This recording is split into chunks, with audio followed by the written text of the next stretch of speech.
ಈ ಪ್ರತಿಭಾ ಪುರಸ್ಕಾರದ ವಿನೂತನವಾದಂತಹ ಪ್ರತಿಭಾ ಪುರಸ್ಕಾರದ ವಿಶೇಷತೆಗಳೇ ಈ ವಿಚಾರಗಳು. ಯಾಕೆ ಪ್ರತಿಭಾ ಪುರಸ್ಕಾರ ಅಂತಂದ್ರೆ ಕೇವಲ ಡಿಸ್ಟಿಂಕ್ಷನ್ ತಗೊಂಡಿರ್ತಕ್ಕಂಥವ್ರಿಗೆ ಅಥವಾ ಎಬೋ 85 ಅಥವಾ 75 ಈ ಥರ ಒಂದು ಗೆರೆ ಹಾಕಿರ್ತಾರೆ. ಅದ್ರ ಮೇಲ್ಪಟ್ಟವ್ರಿಗೆ ಮಾತ್ರ ಪ್ರತಿಭಾ ಪುರಸ್ಕಾರ. ಇನ್ನು ಉಳಿದ ಮಕ್ಕಳನ್ನೆಲ್ಲ ಕೈ ಬಿಟ್ಬಿಡ್ತಾರೆ ಎಲ್ಲರೂ. ಯಾವ ಕಾರಣಕ್ಕೂ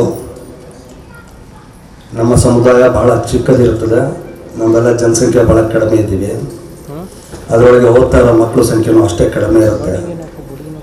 ಪ್ರತಿ ಒಂದೊಂದು ಮಗುನು ಮುಕ್ತರತ್ನಗಳಾಗಿ ನಾವು ಸೊಸೈಟಿ ಕೊಡಬೇಕು ಅಂತ ಅಂದ್ಕೊಳ್ಳೋದಾದರೆ ಯಾವ ಮಕ್ಕಳನ್ನು ನಾವು ಅಲೆಗಳೆಯಂಗಿಲ್ಲ, ಯಾವ ಮಕ್ಕಳು ಕಡಿಮೆ ಇಲ್ಲ.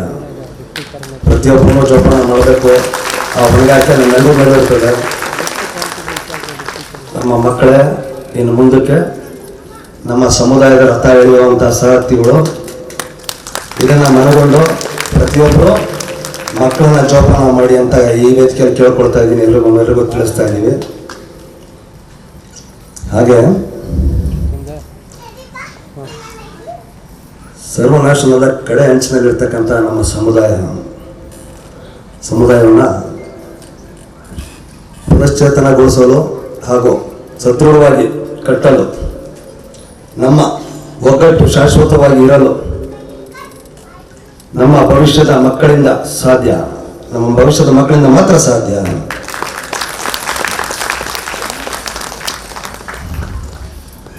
ಯಾವುದೇ ಕಾರಣಕ್ಕೂ ನಾವು ಬಂದ್ವಿ, ಕಾರ್ಯಕ್ರಮದಲ್ಲಿ ಭಾಗವಹಿಸಿದ್ವಿ, ಮುಗಿಸಿದ್ವಿ, ಮನೆಗೆ ಹೋದ್ವಿ, ಮರೆತ್ವಿ ಅಂತ ಎಷ್ಟಕ್ಕೆ ಮುಕ್ತಾಯ ಆಯಿತು ಅಂತ ತಿಳ್ಕೊಬೇಡಿ ಯಾರನ್ನು.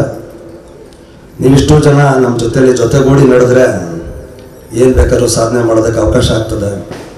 ಮುಂಬರೋ ದಿನಗಳಲ್ಲಿ ಸಾಕಷ್ಟು ಕಾರ್ಯಕ್ರಮಗಳನ್ನ ಹಮ್ಮಿಕೊಂಡಿರ್ತೀವಿ.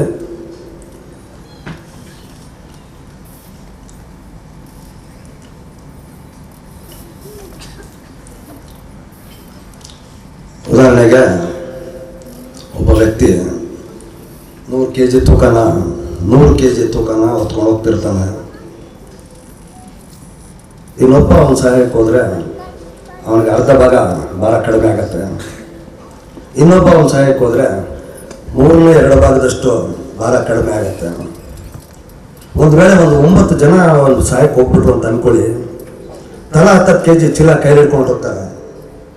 ಬಹಳ ಸೊಗಸಾಗಿರುತ್ತೆ. ಒಬ್ಬರನ್ನ ಕಷ್ಟ ಬಂದರೆ ನಾವು ಇಷ್ಟು ಜನ ಒಟ್ಟು ಸೇರಿ ನಾನು ಸಹಾಯಕ್ಕೆ ನಿಂತ್ಕೊಂಡ್ಬಿಟ್ವಿ ಅಂತ ಅಂದ್ಕೊಳ್ಳಿ, ಆ 100 kg ಗ್ರಾಮ್ ಲೆಕ್ಕದಲ್ಲಿ ಜೇಬಲ್ಲಿ ಇಟ್ಕೊಂಡು ಹೋಗ್ಬೋದು ಆರಾಮಾಗಿ.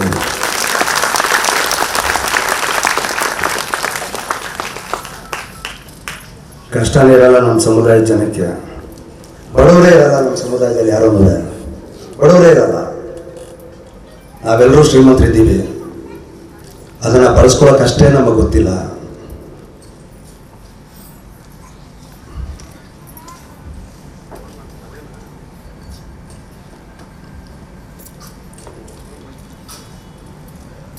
ಮುಂದೆ ನಮ್ಮ ಸಮುದಾಯ ಶಾಶ್ವತವಾಗಿ ಉಳಿಬೇಕು ಅನ್ನೋ ನಿಟ್ಟಿನಲ್ಲಿ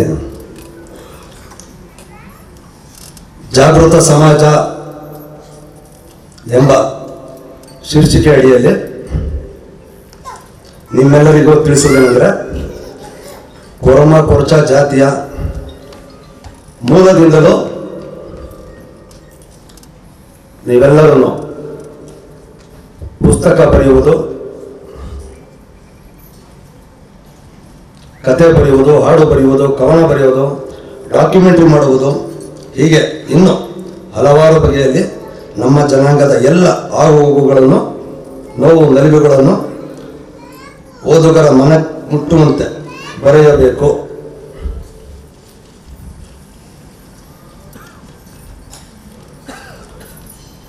ಅತ್ಯಂತ ಉತ್ತಮ ಬರಹಗಾರರಿಗೆ